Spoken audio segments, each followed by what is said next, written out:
La proclamación del presidente, el presidente electo, se haría la próxima semana y quedarían pocos días ya para la transferencia de poder. En tanto, el Congreso de la República, el próximo Congreso de la República, con sus distintas bancadas, ya han presentado algunas posturas. Vamos a analizar este escenario de inmediato con Juan de la Puente, analista político, que está enlazado con nosotros. Señor de la Puente, muy buenos días. Buenos días, un gusto.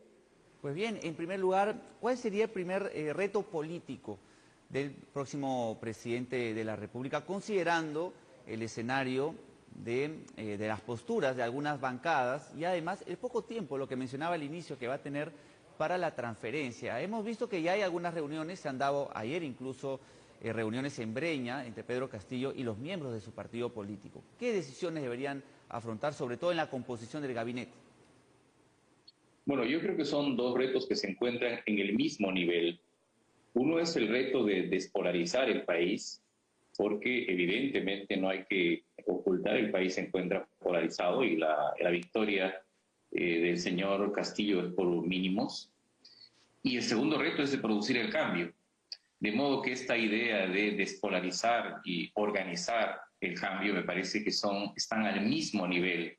Y creo que el gabinete en ese sentido debería responder a las demandas de pluralidad, de amplitud, pero también de iniciativa para producir cambios, porque por el señor Castillo votaron ciudadanos que querían un cambio, e incluso en la votación de la señora Fujimori también existe una insatisfacción respecto de la situación existente.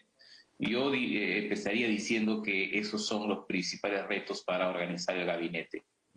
Ahora, se va a plantear un gabinete, hay promesas de cambios, de ciertos cambios que ya se han dado en la campaña. Sin embargo, también hemos visto que en las últimas semanas, o en la última parte quizás de la campaña de Pedro Castillo, hubo ciertas posturas ya no tan radicales, por así decirlo, o tan de izquierda y más moderadas. ¿Esto podría generar un quiebre o cierto distanciamiento con miembros de su propio partido, de parte de Perú Libre? ¿Cómo manejar la relación, iniciemos, con su propio partido en el Congreso de la República? Quizás para encarar esa pregunta, y concuerdo en el sentido de que el señor Castillo sea moderado desde la primera vuelta para aquí, habría que considerar que el gabinete tiene que ser formado, elaborado de cara al Congreso, pero también de cara a la sociedad. Es decir, la amplitud también tiene que responder a determinadas demandas de la gente, de los ciudadanos. Por ejemplo, rostros conocidos, rostros desgastados, rostros que además ya han fracasado en la gestión pública, van a ser cuestionados por los ciudadanos, aunque de repente aceptados por el Parlamento. Eso es en primer lugar. En segundo lugar, creo que hay algunas demandas muy urgentes del país que tienen que considerarse para la elaboración del gabinete. El primero es que tenemos una pandemia que tiene un componente sanitario y un componente económico. Entonces, atender la demanda de la vacunación para que ésta termine, el retorno seguro a clases, la reactivación de la economía y un mínimo de gobernabilidad, de modo que haya cooperación entre los actores políticos que están dentro y fuera del Congreso, me parece también importante. Por esa razón, creo que la idea de la moderación del señor Castillo no debería implicar, ¿no?, que se piense que está abandonando sus promesas, porque estas promesas están ancladas en lo que ha vivido, lo que vive el país en la pandemia. No creo que el partido de gobierno del señor Castillo ahí persista en una visión o en opciones que impliquen una extremada polarización. En este momento me parece que hay que rebajar tensiones y expectativas, y me parece que los partidos deberían estar a tono con esta demanda. Claro, para ello va a ser muy importante la relación con el Congreso de la República, a donde deberá asistir por el voto de confianza al gabinete que presente ya en su momento. Justamente la oposición, ¿cómo ve usted la oposición que se podría dar o que se haría en el Congreso de la República? ¿Qué bancadas la conformarían? ¿Y de qué manera además ve usted a la oposición en términos de unión? Porque ha sucedido en otras oportunidades que llega un partido político al Congreso de la República, forman una bancada, pero hay posiciones distintas dentro de las bancadas. Empecemos por la oposición. ¿Cómo ve usted la posición justamente de estas bancadas? Me quiero referir evidentemente al Congreso, pero permítame insistirle en esta idea. La gobernabilidad en el Perú no es solamente un llevarse bien entre el gobierno y el Congreso. La mayoría de erosiones de gabinetes y de gobiernos que hemos tenido después del año 2001 han venido sobre todo de la sociedad, y luego el Congreso ha jugado un papel. Pero eso es importante porque daría la impresión que aquí terminó la elección y aquí que se entienda solamente el Ejecutivo y el Congreso, y nosotros los ciudadanos no importamos. Yo creo que eso no es una precisión correcta. Y yendo a lo que usted señala, usted tiene razón, es decir, en el Congreso siempre hemos tenido inicios borrascosos, bancadas que inmediatamente se armaban y se desarmaban. De hecho, ya tenemos ahora una probable bancada organizada por uno de los parlamentarios electos que ha sido retirado de Renovación Popular, que ha anunciado la creación de una bancada. Mi impresión es que este es un Congreso fragmentado y al mismo tiempo dividido, es decir, tenemos tres grandes bloques. Tenemos un bloque de izquierda, tenemos un bloque de derecha y luego diría yo un bloque equidistante. Pero esa es solamente una de las divisiones, ¿no?, de las matrices. Hay otra matriz, y es que el Congreso también está dividido horizontalmente por agendas. Hay una agenda regional, una agenda de docentes magisteriales. Nunca hemos tenido un número tan abultado, tan grande de parlamentarios que vienen del magisterio. Una agenda mujer, porque tenemos 49 legisladoras.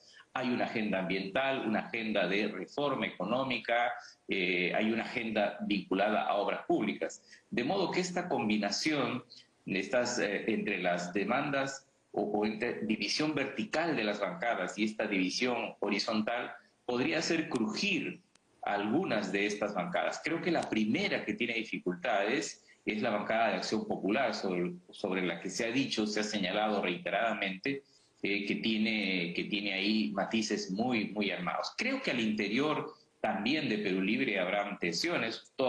Es una bancada de 37 miembros, ¿no? Claro. Entonces yo esperaría que este inicio, este Open Government, que también le sirve al gobierno, debería implicar paz parlamentaria, sobre todo al interior de las bancadas, para que éstas no exploten, sobre todo por esta recurrencia de agendas con las que vienen los parlamentarios de sus respectivas regiones.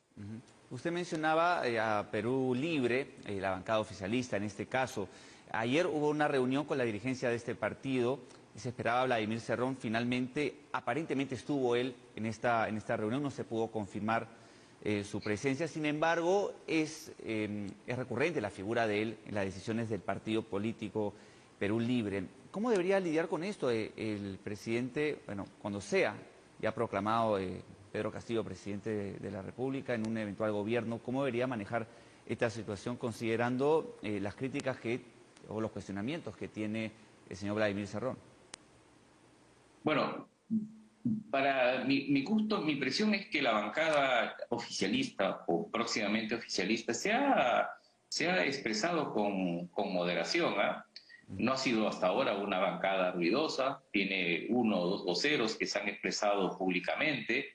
No veo planteando demandas radicales o no radicales al gobierno. Me parece, espero no equivocarme, que no se va a convertir en una piedra en el zapato del señor Castillo rápidamente.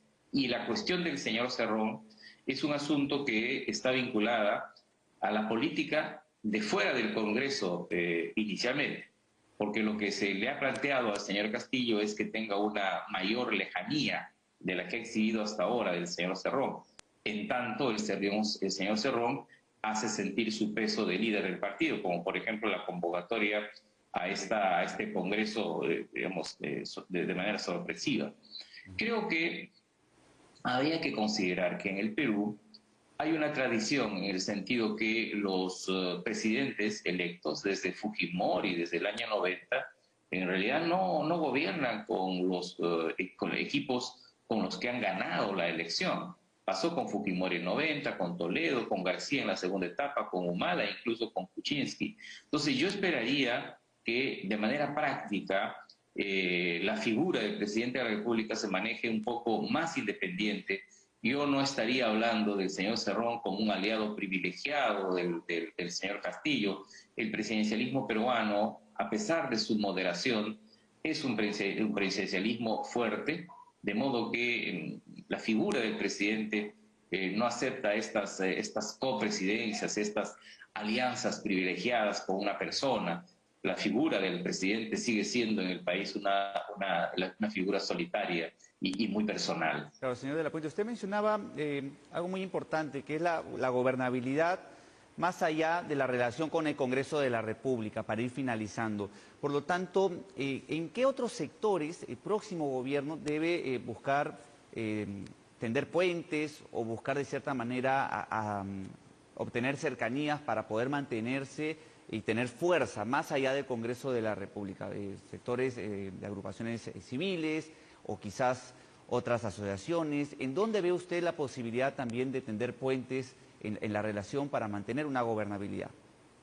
La elección demuestra que en el Perú hay polarización, pero también hay abismo. Ese 89% de Castillo en Puno frente al 11% de la señora Fujimori, eso no es solo polarización, eso es también abismo. Hay un abismo entre Lima y las regiones, entre la costa y la sierra, y también enormes diferencias entre las capitales de regiones y las votaciones fuera de las capitales de estas regiones o departamentos. De manera que yo entiendo que la primera relación que debería tener en la sociedad el señor Castillo son con las regiones, los gobiernos regionales, los gobiernos locales. Y ahí hay expectativas que están muy vinculadas a cámaras de comercio, a la sociedad civil, a colegios profesionales. Creo que en términos nacionales una buena relación con los gremios empresariales, de los trabajadores.